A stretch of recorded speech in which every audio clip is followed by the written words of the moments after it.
people likes to be laughed at, like me. But not most people. If an elder is confused during the group, ask if they be assisted out of the group, kindly and as gently as possible.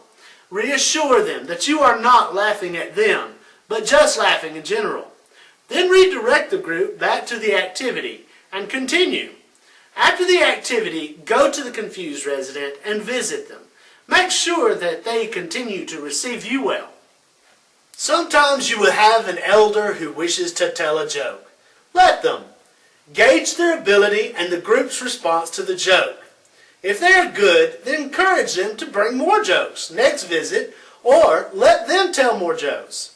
If they aren't so good, tell them that you need to screen the jokes first for the purpose of the harmonious group. Then let them tell you the jokes later. Remember, everyone's humor is different, and what you might find funny, others won't. But if that elder laughs or enjoys telling you a joke, let them, then honor them with a cheery laugh. Now, if the elder starts telling obscene jokes, you can always politely curb them by telling them those jokes might be saved for someone who might appreciate them better. Humor should not make anyone feel uncomfortable.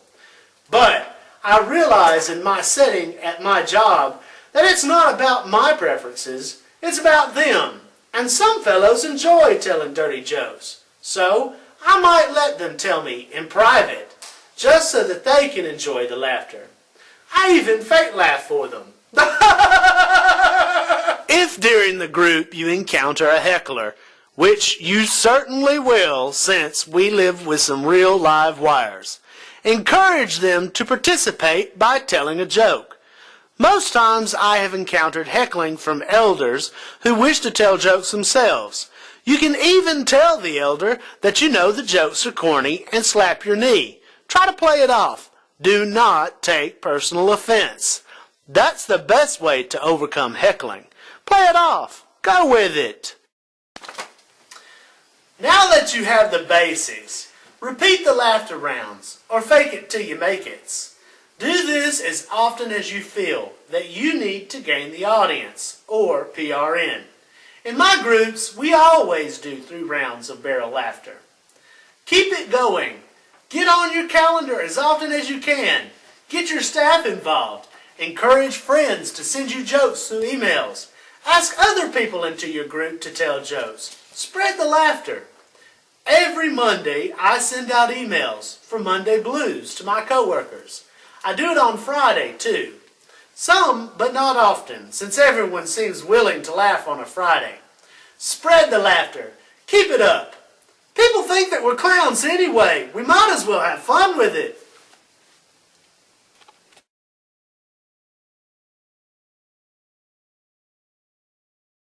Welcome to Laughter Therapy. By this point, your activity director or facilitator should have already given you some documentation on this laughter method. So now it's time to get to the nit and grit of it with an actual laughter session. These sessions are broken into periods of jokes and then a laughter exercise routine that we call barrel laughing or the fake it till you make it method. Now what do I mean by fake it till you make it? Well, everybody knows that you just sometimes gotta fake a laugh, and then when you fake it, you actually start to really laugh. It goes something like this.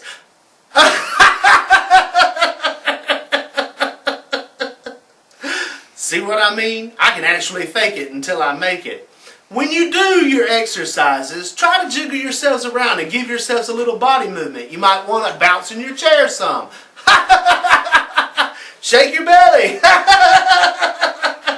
Or do any other kind of movement. Just move your little range of motion up here. Now let's begin with some jokes. Our first joke will be my mostest favorite, which is Alice. Are you ready? Are you ready? Are you ready? Are you ready? Are you ready? Me and my friend Alice. Why, me and my friend Alice, we were so in love.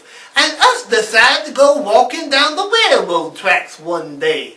And as we was walking down the railroad tracks, we was whispering sweet nothings in each other's ear. While we was whispering so loud,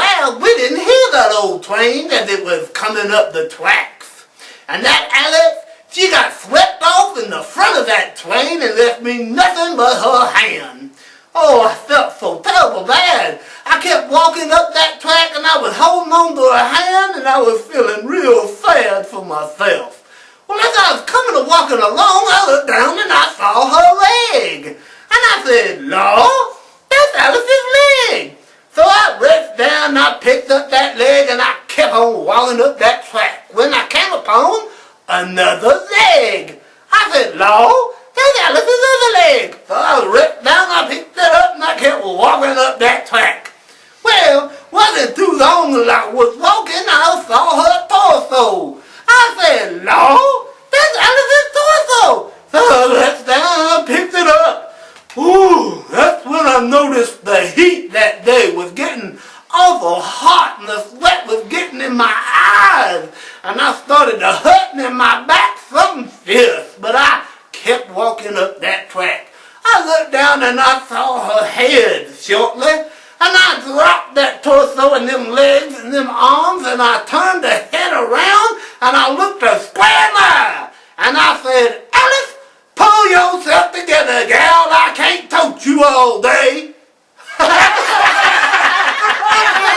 Alright, it's time for our laughter therapy, fun to laugh, fake it till you make it, barrel laugh. On the count of 3. 1, 2, 3.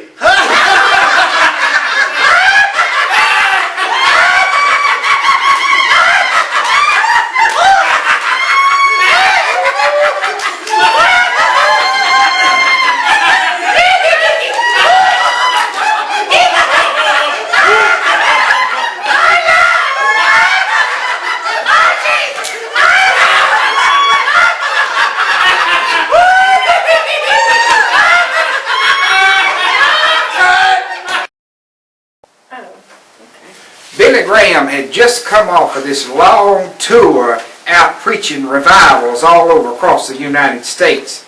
And when his plane landed at the airport, he got off the plane there and his chauffeur was getting ready to put him in the back seat, and Billy Graham looked at him and said, you know, I've always rode in the back of these things, but I never have got to ride up front. And so his chauffeur looked at him and said, would you like to drive, Mr. Graham? And he said, yes, sir, I believe I would. So Billy Graham got up in the front and the driver got back in the back. And so he got out on the interstate and, boy, he opened it up and just really let it go, you know. Well, all of a sudden, he saw blue lights swirling in the back windshield.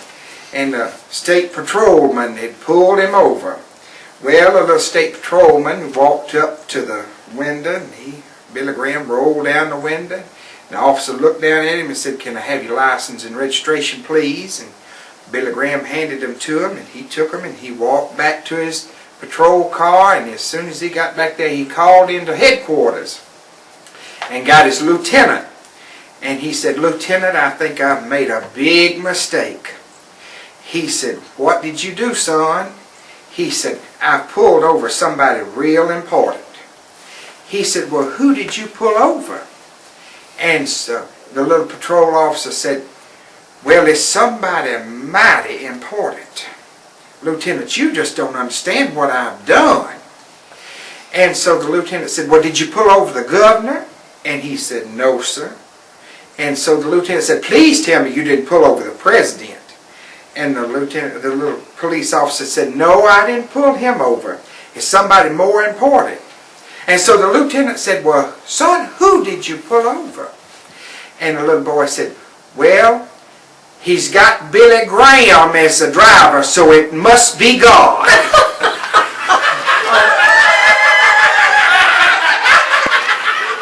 Ralph and Edna were both patients in a mental hospital. One day, while they were walking past the hospital swimming pool, Ralph suddenly jumped in the deep end, and he sank to the bottom of the pool and stayed there. Edna promptly jumped in to save him. She swam to the bottom and pulled him out. When the head nurse became aware of Edna's heroic act, she immediately ordered her to be discharged from the hospital, as she was now considered to be mentally stable. When she went to tell Edna the news, she said,